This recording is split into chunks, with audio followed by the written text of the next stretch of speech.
Hi Rio viewers. இன்னைக்கு நம்ம ஒருத்தரை பற்றி பார்க்க போகிறோம். அவர் ரொம்பவே ஹிஸ்ட்ரியில் முக்கியமான ஒருத்தர். அதுவும் அனிமேஷன் ஹிஸ்ட்ரியில் ரொம்ப முக்கியமான ஒருத்தர். அவர் தான் தொசுதோமு ஷிபியாமா.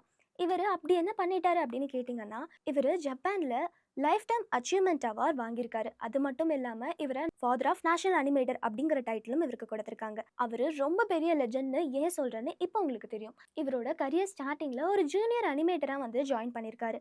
அப்போ இருக்க அனிமேஷன் டெக்னாலஜி இப்போ இருக்கிறது மாதிரி கிடையாது. ஒவ்வொரு ஃப்ரேமையுமே வந்து கையில் தான் வரைவாங்க. ஒரு சீனுக்கு பல ஃப்ரேம் இருக்கும். அந்த சீன்லேயே வந்துட்டு நிறைய டீட்டெயில்ஸ் தேவைப்படும். அந்த லைட்டாக ஒரு மொமெண்ட் கொடுக்கறது கூட நம்ம கையில் தான் வரைஞ்சாகணும். ஸோ அந்த டைமில் நமக்கு நிறைய கன்சிஸ்டன்சி, பேஷன்ஸ், ஸ்டோரி டெல்லிங் வந்துட்டு நிறைய நாலேஜ் இருக்கணும். அந்த மாதிரி நிறைய விஷயங்களை கற்றுக்கிட்டு அதுக்கப்புறம் ஒரு சக்ஸஸ்ஃபுல் டேரக்டர் ஆனவர் தான் ஷிபேயாமா. இவர் வந்துட்டு டோரிமான் மூவிஸை நிறைய டைரக்ட் பண்ணியிருக்காரு. ஃபஸ்ட்டு டோரிமானை பற்றி பேசணும்னா இது ஃபஸ்ட்டு மாங்காவாக வந்தது தான். ஏன்னா அப்போ வந்துட்டு டிவி சீரீஸ் அண்ட் மூவிஸாக வரல. மாங்காவாக வந்து நிறைய பேருக்கு வந்து ரீச் ஆச்சு. இதை உருவாக்குனது யார் அப்படின்னு பார்த்தீங்கன்னா ஃபுஜிகோ ஃபுஜியோ. இவர் தான் இந்த டோரிமானை உருவாக்குனாரு. அதுக்கப்புறம் தான் டிவி சீரிஸ், மூவிஸ் இதெல்லாம் டைரக்ட் பண்ண ஆரம்பிச்சாங்க. ஷிபியாமா 1980களில் இருந்து டோரிமானை டைரக்ட் பண்ண ஆரம்பிச்சாரு.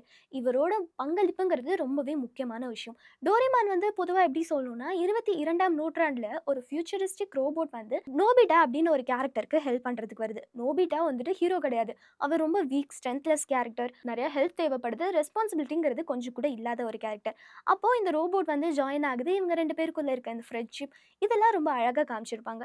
அது மட்டும் இல்லாமல் கிட்ஸோட இமேஜினேஷனுக்காக நிறைய சைஃபை ஆப்ஜெக்ட்ஸும் இன்க்ளூட் பண்ணியிருப்பாங்க. பொதுவாக anywhere door and table cloth இந்த மாதிரி நிறைய விஷயங்கள் வந்துட்டு அந்த ஸ்டோரியில் வந்து இன்க்ளூட் பண்ணியிருப்பாங்க. இது கிட்ஸோட இமேஜினேஷன் டெவலப் பண்ணுறது ஒரு பக்கம் இருந்தாலும் ஃபேமிலி ஆடியன்ஸையும் டார்கெட் பண்ணி தான் இருக்கும். ஏன்னா இதோட எமோஷனல் ஸ்டோரி டெல்லிங் ரொம்பவே அழகானது. இதில் ஃப்ரெண்ட்ஷிப், சாக்ரிஃபைஸ் அண்ட் ஹானஸ்டி, நோபிட்டாவோட அந்த கேரக்டர் ஆர்க் எல்லாமே ரொம்ப அழகாக காமிச்சிருப்பாங்க. ஜப்பானில் மட்டும் இல்லாமல் உலகம் எங்கேயும் ஆடியன்ஸை நிறையாவே வந்து ஹோல்ட் பண்ணி வச்சிருக்கு. ஃபஸ்ட்டு டோரிமான் வந்து ப்ளூ கலர்லேயே கிடையாதான். அதோட கதைப்படி அது எல்லோ கலரில் தான் இருந்துச்சான். ஆனால் நிறையா சேஞ்சஸ் கொண்டு வந்து அதுக்கப்புறம் ப்ளூ கலராக மாற்றினாங்க அப்படிங்கிறதும் சொல்லப்படுது. டோரிமானை வந்து நம்ம நிறைய ரசிச்சிருப்போம். நிறையா மூவிஸ் பார்த்து நம்மளோட இன்னர் சைல்டை வந்து எழுப்பி விட்டுருப்போம். அதுக்கு முக்கியமான காரணம் ஷிபியாமா அப்படிங்கிறத நம்மளால் மறுக்கவே முடியாது. நம்மளோட சைல்ட்ஹுட் மெமரி ரொம்ப அழகானதுக்கு காரணம் இவரும் ஒருத்தர் அப்படிங்கிறத நம்ம தாராளமாக சொல்லலாம்.